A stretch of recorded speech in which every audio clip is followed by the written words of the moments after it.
Right, so with me then, 2012, Zwelinzima Vavi, the General Secretary of COSATU. Good afternoon, thanks for your time. Good afternoon, and good afternoon to all your listeners. Indeed, I see you've got an iPad, is that right? Yes, I have. Okay, that seems to be the norm. I had Ivan Jimmy a couple of months back. So that's pretty fancy, don't you think so? Well, it's technology. Okay. And we have to move with the times. If you don't, you will find yourself irrelevant. Okay, but it's not sort of working class equipment, isn't it? People It's not meant for them, but working class have always used the technology of the other side to advance their own interest. Indeed, just being practical. Tell me, lots of people have different things to say about you, from working class hero to pain in the backside and that sort of thing. But if you had to describe yourself, maybe using 5 adjectives, what would you describe yourself as? I'm a worker. Okay, that's maybe one, but more. So work is one. I'm a worker. I'm passionate about what I believe in.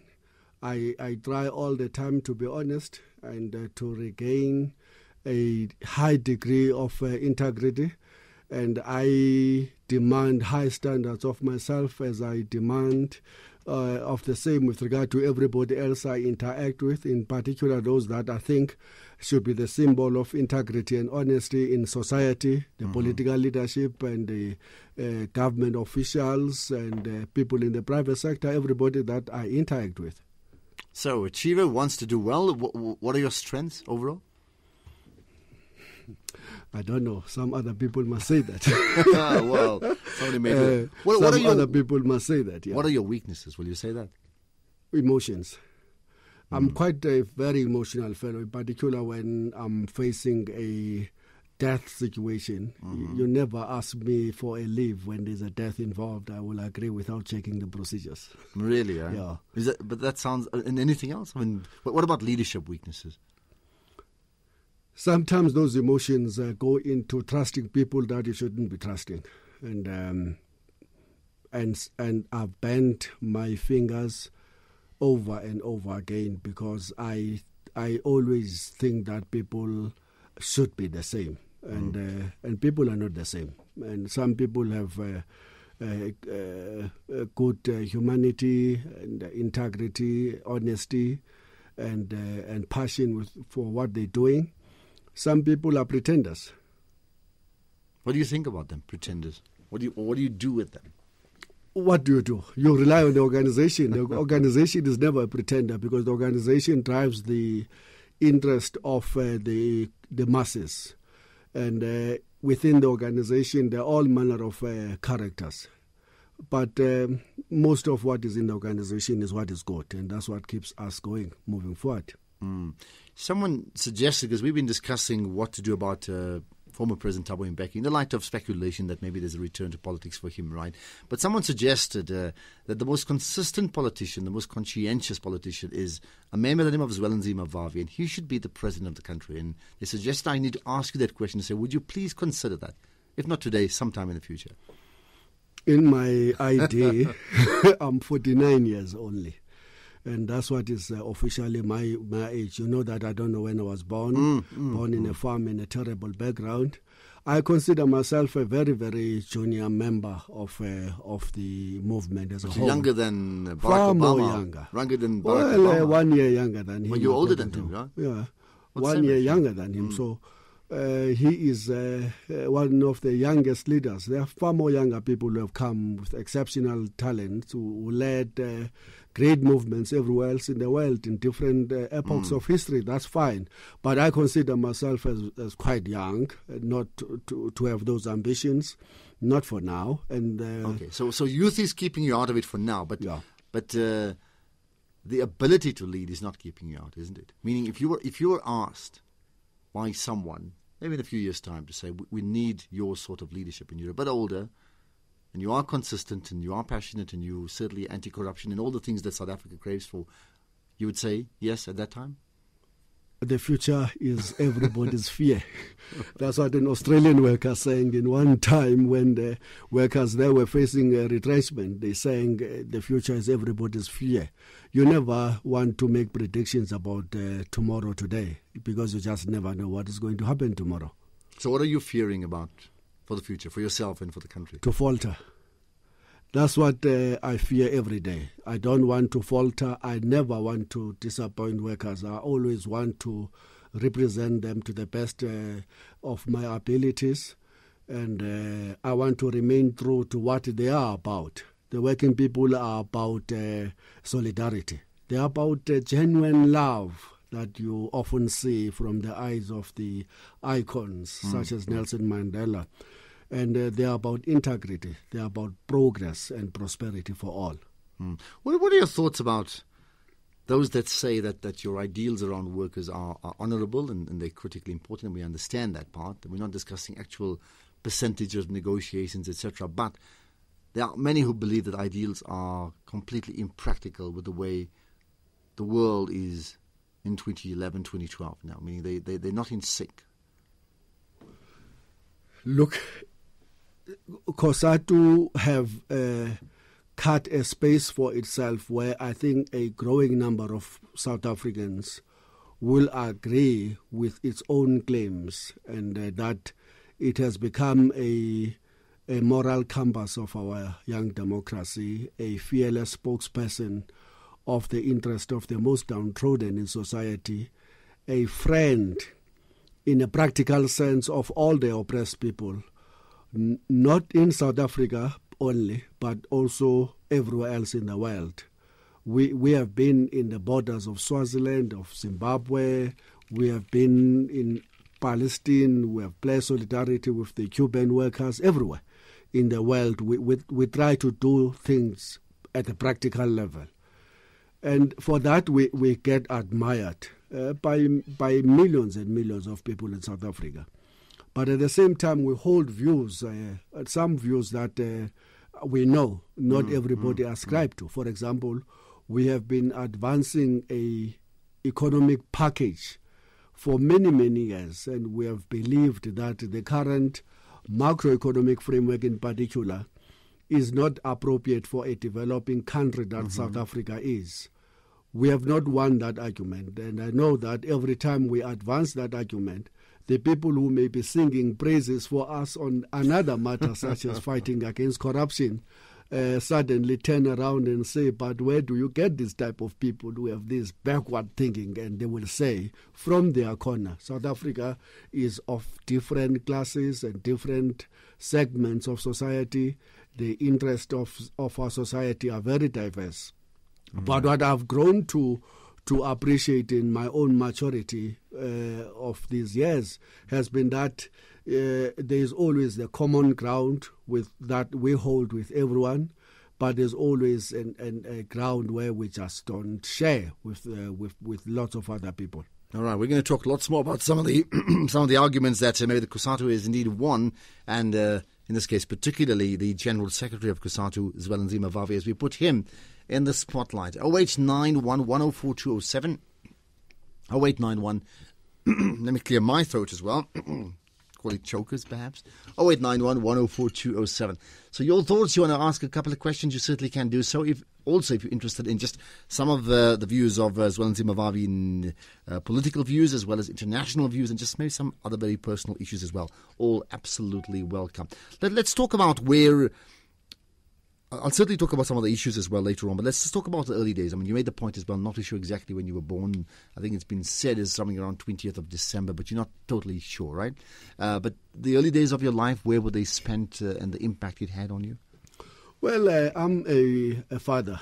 I'm a father of two, and I'm Pumeza and Aphelele are my kids. But I also have other kids now through my marriage with my wife, and I'm a son of my father, who was a farm worker, also a mine worker, whose origins come from Lady Frey in a place called Ekonga, and which is somewhere around the eastern parts of Queenstown. Okay.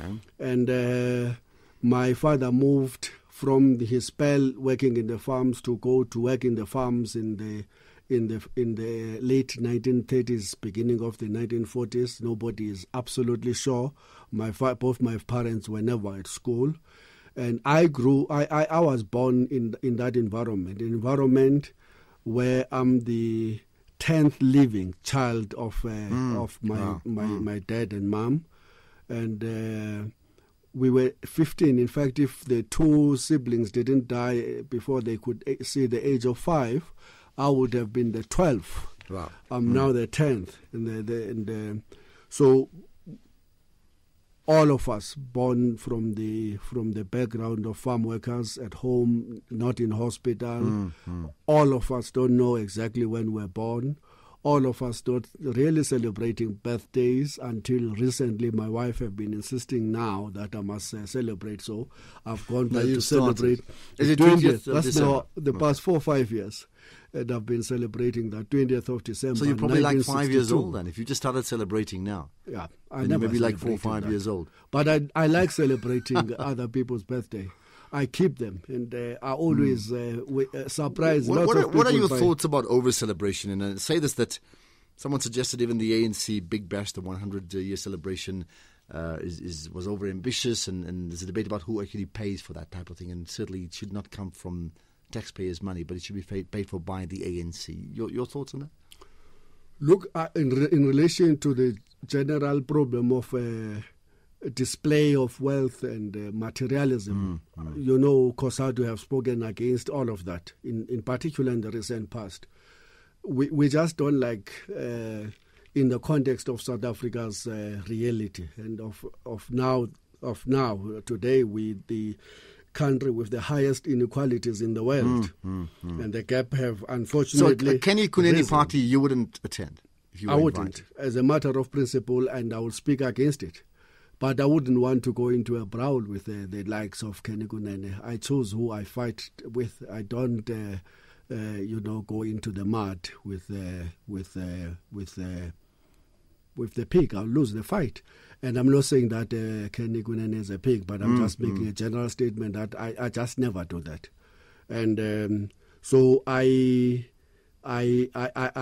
we've spoken against those type of things. You know, this every weekend headlines, somebody has spent this millions and that million. You don't eat sushi either, or maybe you do. I do eat sushi, and there's nothing wrong with eating sushi, but I think that it is wrong morally for somebody to spend 15, 20, 17 million on a birthday, wedding, and to call the press to come and publicize this and come and see how wealthy I am in the midst of this misery facing the majority of the people in the country. I think that's just wrong. So we've spoken against that. In relation to... What about the converse, which is where people would say, well, I'm doing that because I want to show people, and maybe you're a good example of that you come from a family of, maybe 15 children, and by normal standards, coming from the poverty-stricken background that you have, you would not be expected to succeed. The numbers count against you, the poverty, how do you even fend for 15 children, etc. So and I'm not talking about you now, you certainly have succeeded. There are others who feel that no matter what their background is, here you are, they've made so much money. So why, by spending 15, 20 million rands or 30 million rands, what they're doing is they're showing people that from adversity they've made so much and they've delivered and they inspire other people. Never mind how frivolous that's certainly sushi a wrong eating way sounds like. Of showing it. You know what? One of the biggest problems South Africa has faced, and the reason why we are not prospering as we should in relation to the economic development, is that we have had perhaps a very problematic way of interpreting the black economic empowerment agenda of our people. Suddenly, that agenda has been the one that sidelines the interest and the aspirations of the majority in society, and in favor of advancing the interest of the smallest elite in society. Now, what have happened, unfortunately, if you look at the economic level, we have the Irish coffee syndrome, where the majority black in the cup remains the black majority, the cream remains white with now just sprinkles of chocolates on top of that white. And we have continued in that path now for 17 years. And when we warn about a ticking time bomb, and when we have a country that tolerates a 36% unemployment rate, with 73% of those people being below the age of 35, you're sitting on a massive political risk, as a revolution that can just happen any day, and under no leadership, just like as we have seen in other parts of the African continent and elsewhere in the world. And then for you, in the midst of all that happening, to want to drive an agenda that is absolutely nothing wrong with opulence and crass materialism and this consumerism culture where everybody wants to drive a 1.3, 1.7, 3 million, 4 million car, and where everybody chats only about the last holiday I had with my kids in Mauritius and so forth and so, and that becomes, the vibe amongst the elite. And whilst the people are struggling to put bread on top of the table in their majority, then you have a society going for the dogs, in my view. Okay. And you've certainly articulated your views on that, right? 0891 104 207, Zwelinzima Vavi, the General Secretary of COSATU, with me. My name's Ashraf Garda. This is SAFM's Afternoon Talk Show. We do the Spotlight every day after 3. Let's get to some of the callers. 0891 104 207. Terry in Port Elizabeth, you're on the air. Hi. Hi, Terry. Good day to Mr. Vavi and to you, Ashraf. Good day. I enjoy your program, Mr. Vavi. Thank you. You're brilliant. You're absolutely brilliant. I'm a white South African and I admire what you do. Don't stop. Keep on fighting for everybody because what you do is just so right. And if you could become president, that would be even the cherry on top of the cake. You just keep on doing what you're doing. I love what you do. I'll listen to you guys on the radio. Take care. Bye-bye. Okay, thank you. There you are. Short and sharp, but he certainly made his point, right? Thank you, Terry. Thank you very much for that. It's quite an honor. Okay, there's some bad feedback. Let me just get Lesego to sort that out. And we'll get to some of the other callers in a moment. Let's just... Okay, I think that's okay for now. All right. Let's move on to other issues. Your entry then in terms of political awareness, not so much with COSATU, but, as a young kid, your earliest memory of injustice may be that sparked of an interest in who you are today. Certainly, my background in the farm, the fact that I didn't go to school and long enough that I could do everything else in the farm, including hunting, bringing back cows, and being there when they cut the tails of the lamb, and getting all the knocks from the sheep, all of that, for nothing. And that I knew that all my brothers had to basically go through that, being prepared to work in the farm for nothing. That I saw the humiliation of my own father and the beatings of other farm workers. And then what brought my political consciousness was actually the home politics, the fact that almost every evening when all my siblings are around, close to the fire, my father and mother will start all the stories of the sufferings, in particular in the farms and in the mines, the humiliation men, old and men, had to go through, stripped naked, and getting inspected, including your most private part of your body, by a lady, a man from the Eastern Cape who have gone through the traditional rituals, circumcision, will take a serious exception, and it has to be at his lowest point to agree that his private sides be inspected by a woman. So that's sparked off. And when those stories were being told almost every time in the evening, you started to know that, no, this can't be okay. And then accompanying those stories, though, will be other stories not being said in glowing terms. For example, my mother and who used to be able to read the newspaper, Afrikaans, he went up to standard 2, being taught by his own father. So he could read some and make sense of the newspapers when she's lucky to get an old newspaper from the kitchen where she was working. And once they speak about the heroes like Nelson Mandela and the other chief of the Eastern Cape that was the first prisoner in the Robben Island, Nxele, they will then speak about them in admission terms. Look, this is how powerful the white people are, and those of us who tried ended up like Nelson Mandela, like Makana Nxele in the Robben Island and all of that. Then you will know that there are attempts to fight against this system from the childhood, and that sparked it off for you. That sparked off me. Entry into the COSATU, which is what you're best known for, quickly. When I was a student, we became members of COSAS immediately after it was formed in 1979. By 1980, the Soweto spirits were all over, particularly after the death of Steve Biko in September 1977. So, in fact, my political conscience for me to join and be part of something and to want to do something was after the death of Steve Biko. The 1976 riots were too far from me in my dusty township that have now been incorporated into the Sky. But the death of Steve Biko seemed to be very close. And in response to that, there was a march, an impromptu march organized.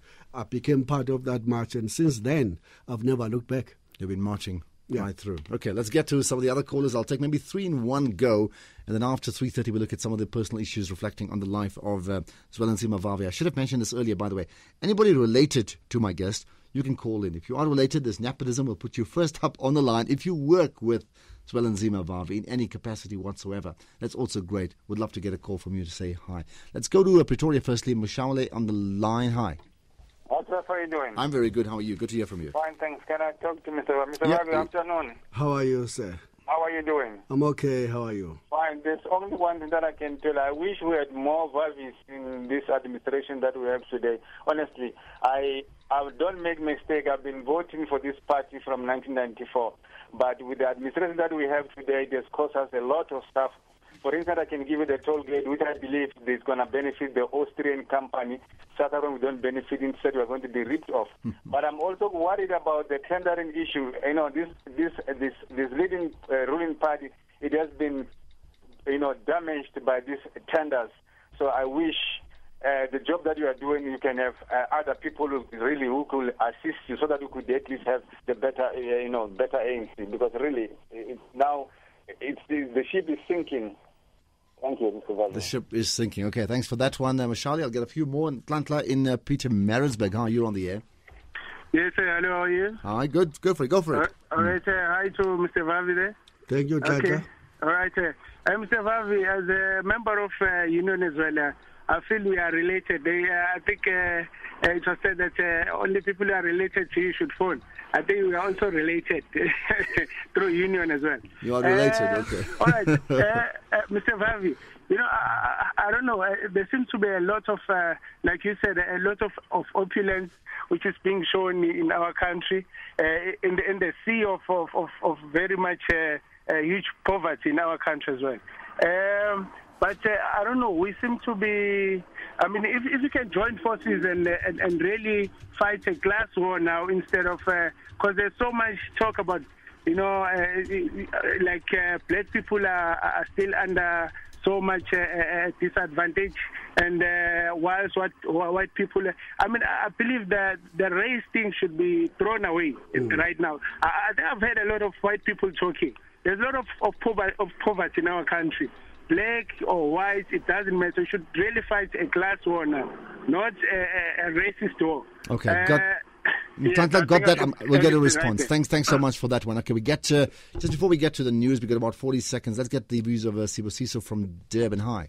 How are you? I'm very good. Thanks for calling. Okay. I wanted to find out from Mr. Vavi. What is his take on the issue of economics, politics, and social decisions that as a country we take vis-a-vis without factoring the environmental justice considerations for the sustainability of our well-being?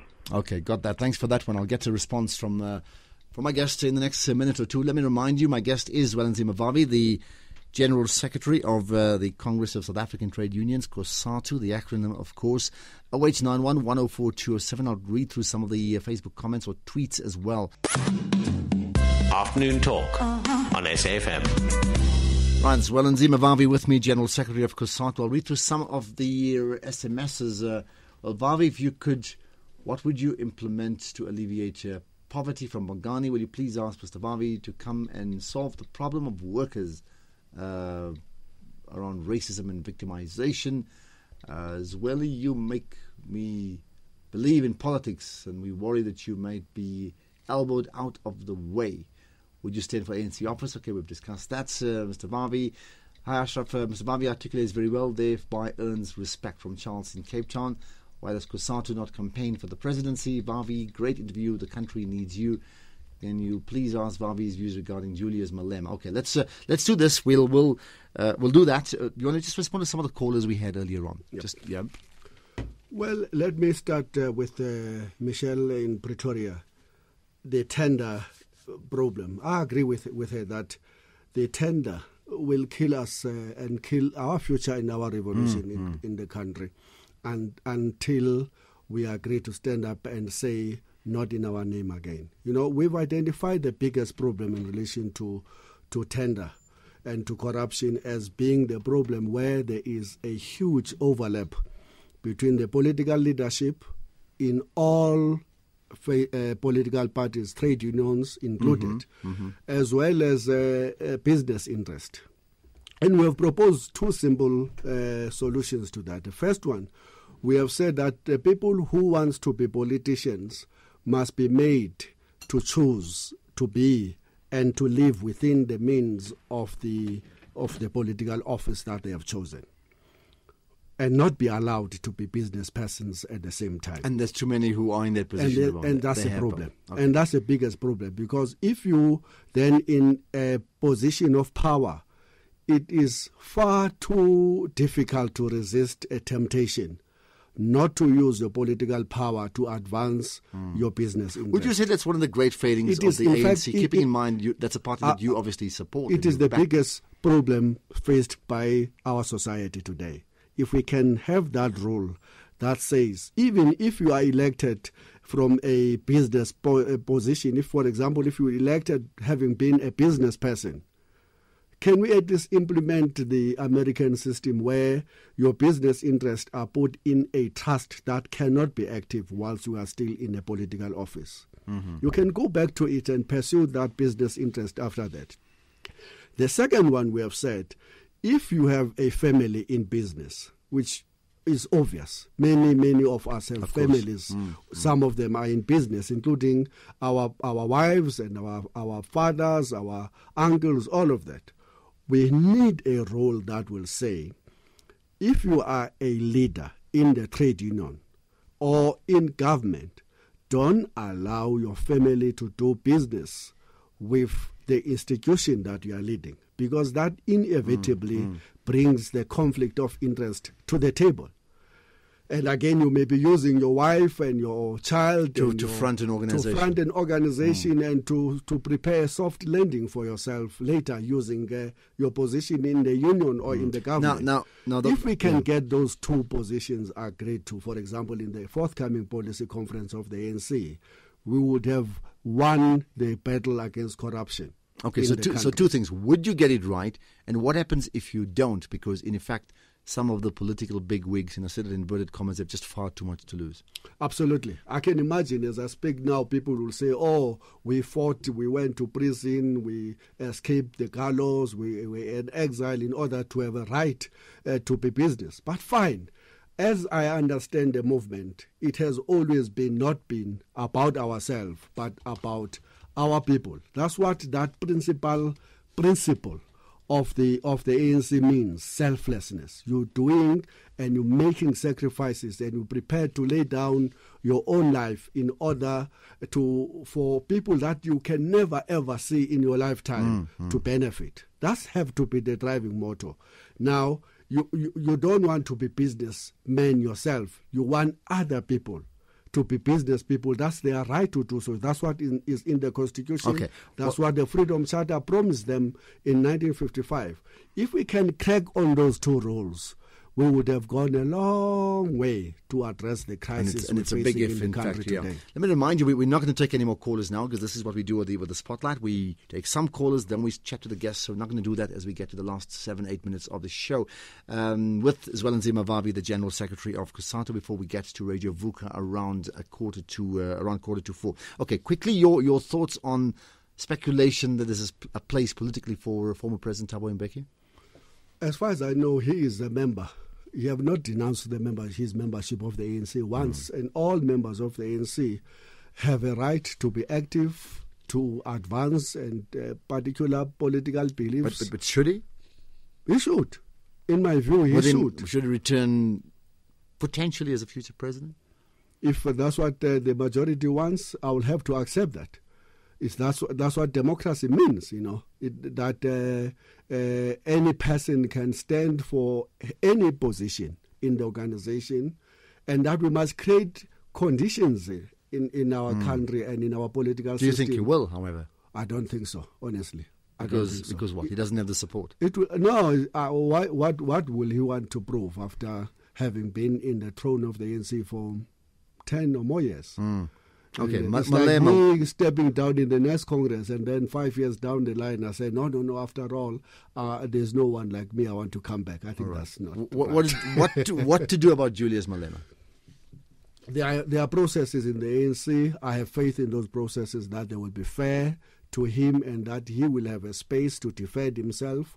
He feels that he have not been offered that space adequately in the disciplinary committee, so he's pursuing that in the appeals. So we all waiting and to see what will happen in the appeals. But his position outside the appeal, just generally as a political force, many believe that it's waning, that he sort of overplayed his cards. Your feelings? Look, I don't like to come and discuss individuals here. I want to talk about the ANC Youth League, the ally of COSATU, a very reliable ally for that matter, who we share so many of the policies that they advance, in particular the economic policies. I want to avoid speaking about Julius. I have had an opportunity to criticize Julius privately as his older brother. And I'm the type of a person who don't run to the media and criticize. But you'd meet him for lunch again soon. I do all the time. In fact, if I'm not comfortable about something, I don't care who that person is. I always want to raise that first with him. I've never criticized one person without first talking to him or to her first. Never. All right. President Zuma, you spoke once about I've never ever criticized him without having to talk to him first on any matter.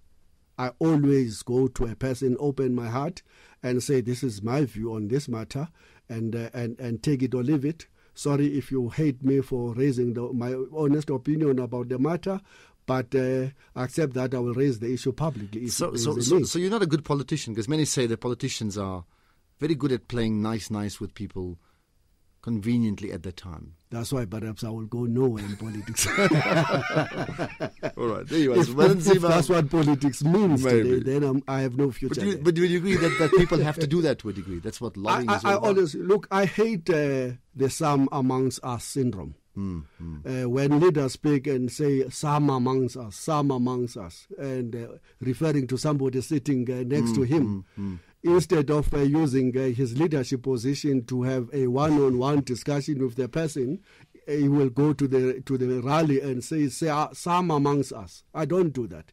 I'm honest to call a spade by its name, and when I feel somebody has weaknesses in the organization, I will not go to the rally and say some amongst us.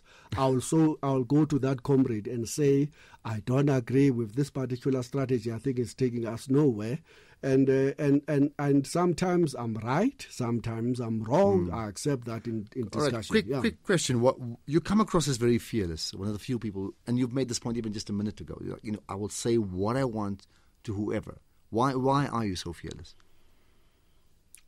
I don't know. And look, I believe I represent no fish and chips organization in the corner street. COSATU is a phenomenon of over 2 million members. Maybe the greatest fearlessness comes from the fact that we represent a huge organization. We're the biggest membership-based organization in the country now by far.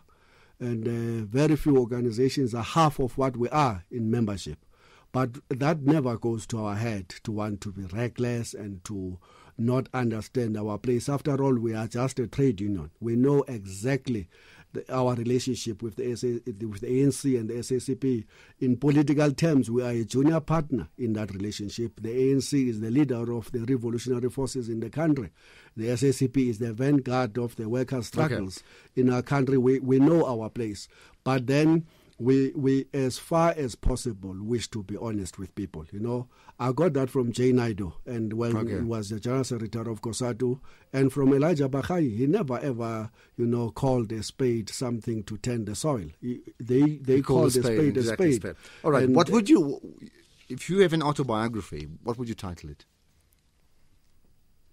The worker would always try to represent other workers to the best of his eye. You may have to shorten the name. Okay. Anyway, we'll I will rely on some aspect of that. Is there a book that you'd recommend? I mean, that you think has really inspired you, that you would love to recommend to listeners? Oh, that's far too many. I've read the biography and followed very closely the life of Chris Hani. Okay. And I've read the biography and followed everything read about Che Guevara. Mm-hmm. And I've had interactions, including intimate ones, with the former President Nelson Mandela and all the leaders of the ANC of my time. I always want to be like them, honestly. I want to be like Chris Hani. And the fearless soldier of Umkhonto weSizwe, who was genuine and who was an example, who never abused his power, when conditions allowed him to do so. When people meet you in shopping centres, what's the most common question you get asked? Well, if I go to a shop, I know what I will expect. Complaints about management. Really, yeah? Yeah, and come back and sort this thing, or your unions are useless, and very few. I think that is a matter of a cause that when workers see me, they always bring the negative part. So when you're out in public, how often are useless. How many people recognize? How many people recognize you in the streets daily? A lot, I must say, a lot. How do you feel about the power? It's not a power. It's just a power that doesn't belong to me at all. That's COSATU at work. I am just the spokesperson of that collective. I happen to be the principal spokesperson of COSATU, the General Secretary. So what I say is what would have come out of the mill of many committees, and which are ideas of other people that I must articulate in public. Okay, last question. What's your favorite quote? A thing that you just use often, or a phrase that you use very often? The phrase I always use often is the one that says we want to negotiate with the government and the employers, but we must avoid the chicken and the pig agreement on a breakfast that must be prepared, where the chicken offers to lay eggs, which comes out of an enjoyable activity, and it then asks a pig to donate with a bacon, which can only be delivered after it has been slaughtered, after the pig has been slaughtered. I use that all the time when I want an equilibrium, when I want a fair equilibrium in the economic negotiations. Okay, with the well, you employer. certainly come across, I'm sure, to many listeners as a man who's fair, even if they don't like your politics whatsoever. They have a sense that you give them a fair chance. That's the basis of many of the SMSs I've certainly had in the past. Zwelinzima Vavi, your time with us is up. Thanks for allowing us to put you in the spotlight. Thank you, Ashraf. Indeed. And thanks to all the listeners. Okay, we'll do it again some other time with some other issues, of course. Zwelinzima Vavi, General Secretary of COSATU, General Secretary of COSATU, General Secretary of COSATU, General Secretary of COSATU, General Secretary of COSATU.